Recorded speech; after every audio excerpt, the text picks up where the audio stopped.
Science कभी कभी थोड़ा कॉम्प्लिकेटेड लगता है ना।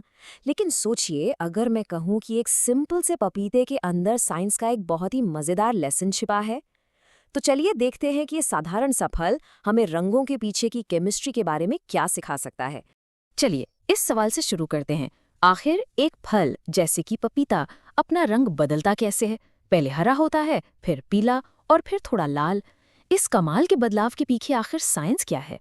तो इस पूरे सफर को समझने के लिए सबसे पहले हमें कच्चे हरे पपीते के रंग के पीछे का राज जानना होगा।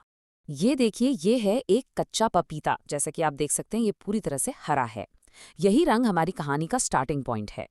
तो ये हरा क्यों है? ये जो इतना हरा रंग है ना, ये एक पिगमेंट की वजह से है, जिसे कहते हैं क्लोरोफिल।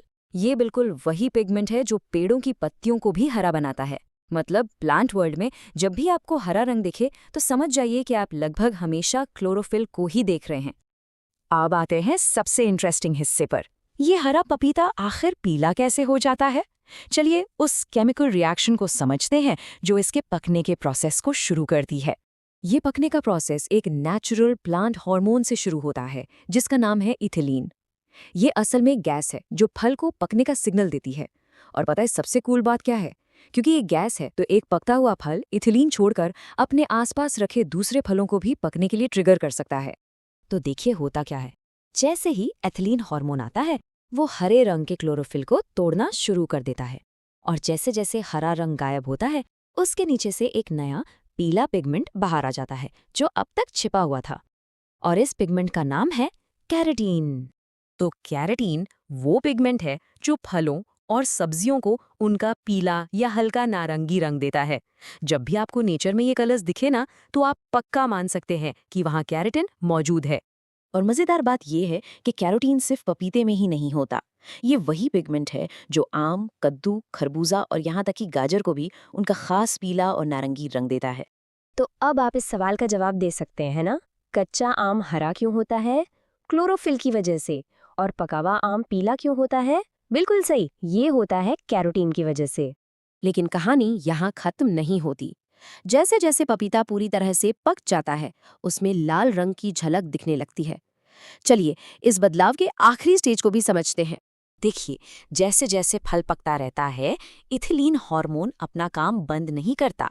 वो लगातार काम करता रहता है, इस प्रोसेस को और आगे बढ़ाता है और अगले केमिकल चेंज की शुरुआत करता है। एथिलीन की लगातार मौजूदगी से अब जो पहले से कैरोटीन था, वो एक बिल्कुल नए पिगमेंट में बदलना शुरू हो जाता है। इस आखिरी पिगमेंट का नाम है लाइकोपीन, और यही लाल रंग बनाने के लिए जिम्मेदार है। और ये चीज़ हमें नेचर के बारे में एक बड़ी बात बताती है। लाइकोपीन ही वो पिगमेंट है जो टमाटर को उनका चटक लाल रंग और सेब को उनकी लाल स्किन देता है। तो अब से जब भी आप कोई लाल रंग का फल या सब्जी देखेंगे, तो आपको आराम से पता चल जाएगा कि इसके पीछे कौन सा पिगमेंट काम कर रहा है। तो चलिए पूरे प्रोसेस को एक बार जल्दी से रिवाइज कर लेते हैं। हरे रंग के लिए पिगमेंट है क्लोरोफिल, पीले और नारंगी रंग के लिए है कैरोटीन, और लाल रंग के लिए लाइकोपीन। सिंपल है ना? तो इस छोटे से पपीते ने हमें क्या सिखाया? यही कि साइंस कोई मुश्किल या दूर की चीज नहीं है। ये तो हमारे चारों तरफ है, यहाँ तक कि हमारे अपने किचन में भी।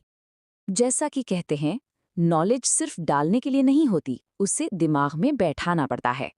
मकसद सिर्फ आप तक इन्फॉर्मेशन पहुंचाना नहीं है, बल्कि उसे इस तरह से समझाना है कि वो सच में आपके दिमाग में बैठ जाए।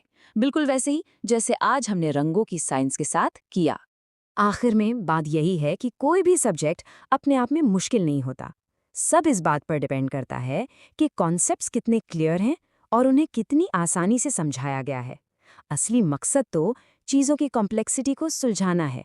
तो अब आपकी बारी है। आज आप अपने आसपास रोज़मर्रा की कौन सी साइंस नोटिस करेंगे?